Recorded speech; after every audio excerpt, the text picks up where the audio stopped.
Hello, I'm here, top of Church Street, Primark, Bold Street end on this very busy, noisy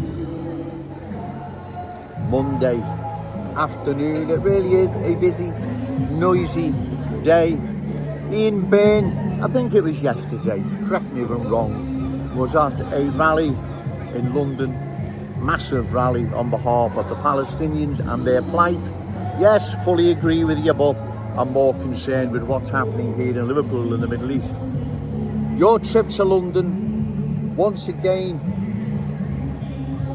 you would bear witness to the cultural transformation our capital city has underwent. You more than anyone would know, given that you work and live in times in London, you would know more than anyone what has happened. Yet you remain silent as the same transformation takes place here in our glorious city, our cherished city centre, long-standing proud Scouse communities, Scouse schools, our Scouse economy, beholding more and more to new arrivals. You would be only too well aware of what cultural change has done to London than anyone. Yet, like I've said, you remain silent. In fact, at times, you encourage further cultural change, knowing what has happened to London and the disastrous consequences cultural transformation has had on our capital city. Like I've said before, no more Cockney sparrows fly over London, and we all know why. Come on. You tell me then, Ian Bain, if it's not due to cultural change, what is it then? What's happened? Tell me. I'm all ears. I'm prepared to listen. What has happened then? If indeed it's not a consequence of cultural change while there's no more Cockneys there, then what is it? Tell me. Well, you know exactly what's happened to London, like you know what's happened to other parts of the country, yet you remain silent as that transformation takes place here in our glorious city, our cherished city centre. Long-standing proud Scouse communities, Scouse schools,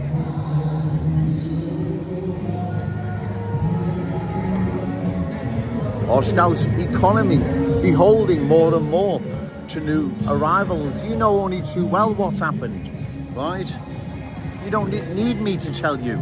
You know only too well, probably more than anyone, given you've watched Liverpool play at Wembley for several decades probably, and you've watched the town of Wembley change more and more each time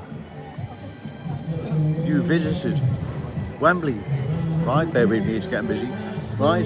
So you more than anyone would understand cultural change and what it means and the long-term impact it has on communities. Yet you remain silent as that change now transforms our glorious city, our cherished city centre, like I've said, Scouse schools,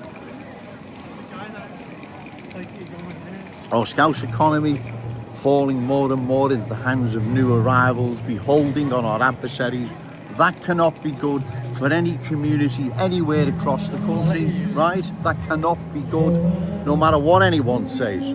That cannot be good. Yet you turn a blind eye as the same change is underway here in our glorious city.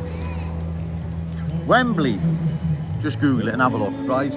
Wembley has underwent profound cultural change, ladies and gentlemen. It's the cultural change, it's the type that you never change them back.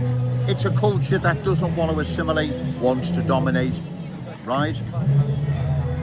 That's the type of cultural change that has transformed the town of Wembley and the borough of Brent into a completely different place. It will never, ever, ever see its former glory, and we all know why. You, Ian Bain, you want the same transformation to take place here in our city. Privately, I don't believe you do, but you're not going to nail your colours to the mast like Joe Owens has, right? It is shocking what is happening to our city. It's even more shocking MPs meant to be looking out for our best interest are remaining silent, turning a blind eye to what they know is happening to our city. This is serious. Once new arrivals are in the driving seat, ladies and gentlemen, you dance to their tune. They're not looking out for our Scouse interest. Listen, telling their children, when you're at school, go and pass a message on to those Scouse kids. We're thankful for what their parents, grandparents gave us. Do you really believe that? Do you really believe that the culture that doesn't want to assimilate, wants to dominate, will be passing that on to their children? We've got to thank these Scousers for the opportunity and future they've given us in their glorious city. Anyone that believes that needs to give their head a wobble. Right, it's getting really loud now, the busky guys. Loud now, so what I'll do is I'll try and come back later. Remember, say no to cultural change, yes to Scouse pride. Shout it out loud, Scouse and proud. Okay, thank you.